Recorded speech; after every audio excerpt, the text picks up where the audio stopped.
আমাদের সংগ্রাম চলবেই চলবে।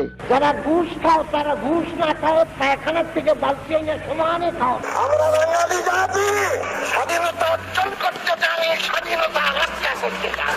পাকিস্তান আর কোনদিন বাংলাদেশের মাটিতে পাও দিতে পারবে না।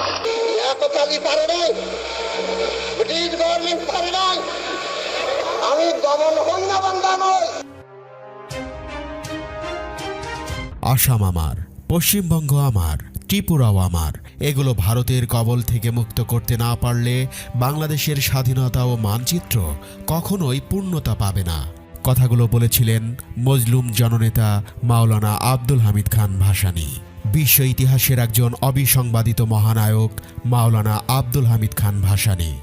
একবার চীন থেকে ফিরতি পথে পাকিস্তানে নেমেছিলেন ভাসানী। মেয়র এক নাগরিক সংবর্ধনা দিয়েছিলেন ভাসানী।